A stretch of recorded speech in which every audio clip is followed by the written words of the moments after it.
are 6 types of tests that are required by the regulations. This is to make sure that drivers are not going or are not under the influence of alcohol or using drugs while you're on the job. The first one you will encounter or take is the pre-employment testing. So you have pre-employment testing, you have post-accident testing, random testing, reasonable suspicion testing, return to duty testing, and then follow-up testing. But the first you'll encounter or take is the pre-employment testing. Before you perform any safety sensitive function, meaning any work or drive related activities, for the first time, your employer is required to test you. This rule applies to any new hires, and this also includes who transitions to a driving position from a non-driving position within the company as well. So all drivers must have a negative test result before performing or doing any safety sensitive functions. This is crucial.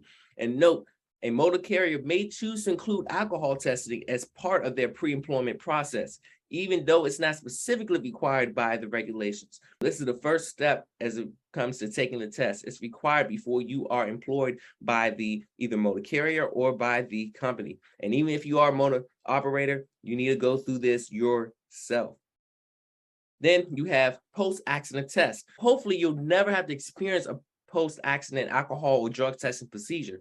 But if you are involved in an accident, a post-accident, that means that the post-accident testing is required if you're in an accident and if a person dies, if you receive a citation for a moving traffic violation and there's an injury requiring immediate medical treatment, if you receive a citation for a moving traffic violation and at least one or more vehicles are towed from the scene.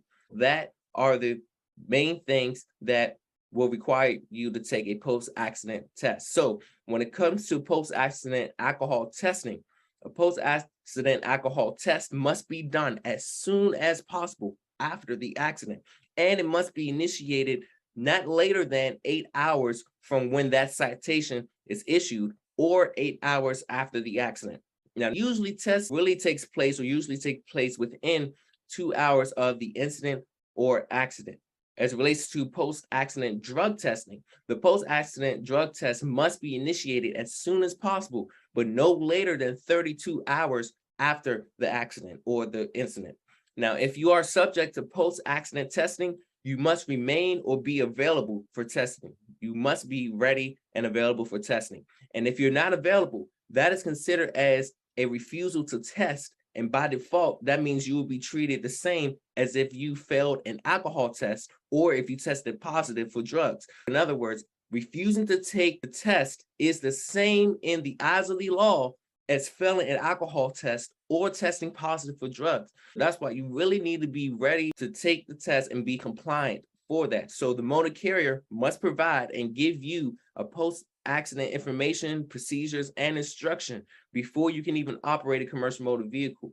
Now, this will help make sure you are prepared in the event of the accident. Then you have random testing. So unannounced random testing is random. You don't know. It's unannounced random testing. Now, it's required for a certain percentage of drivers each year. And you might be a part of the drivers that may be pooled to do a random test. So important key facts that you need to know about random tests is that random tests are unannounced and they occur or happen throughout the year. So you don't know. And if you are selected for random testing, you must go immediately to the testing site. No questions asked.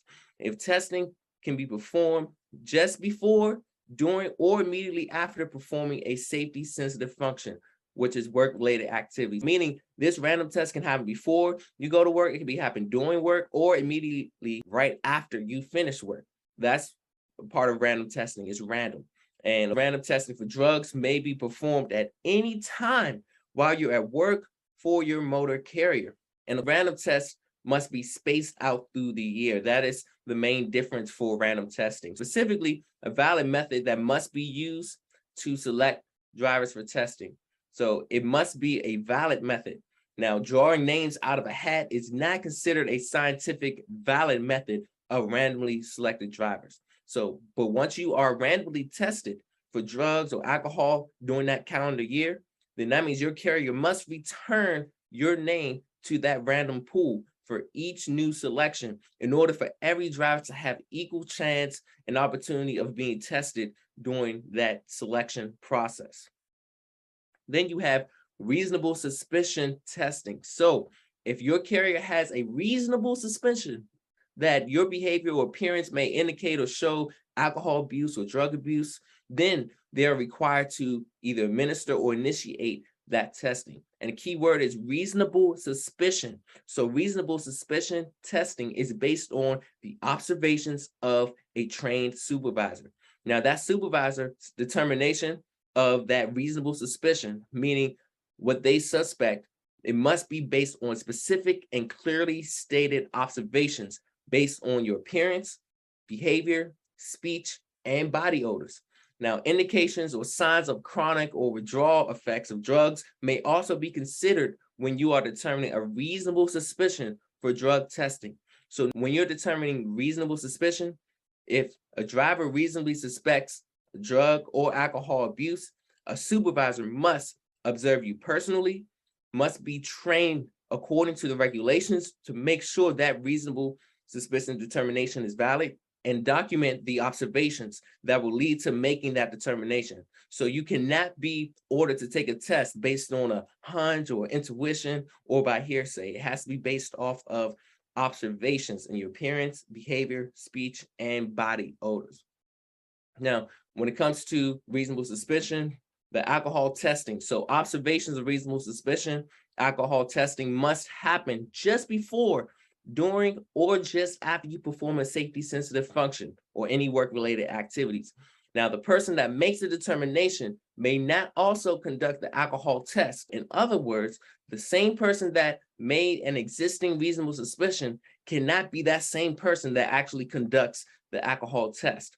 Now, if a reasonable suspicion is observed, but a reasonable suspicious test has not been given or administered yet, then that means you must not perform any safety sensitive function until the alcohol test has been administered or given, your alcohol concentration is less than 0.02, or the 24 hours have passed. And of course, the reasonable suspicion for drug use. So for drug testing, your motor carrier can require you to submit to the drug testing anytime reasonable suspicion exists while you are on duty. So observations or reasonably detecting drug abuse, that may be at the time while you are at work or working for your motor carrier.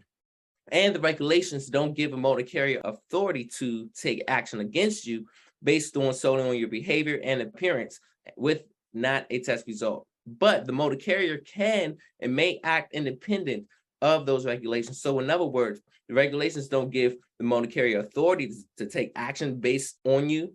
And that's not based on solely the behavior and appearance with not a test result. But that means the motor carrier can act independent of those regulations.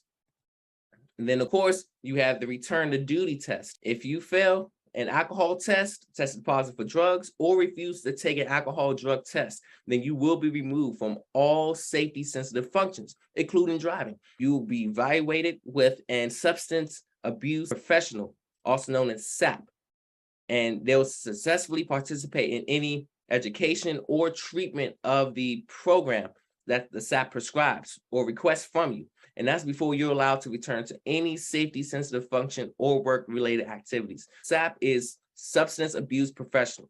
That's the person that evaluates the drivers that had violated the drug or alcohol regulations.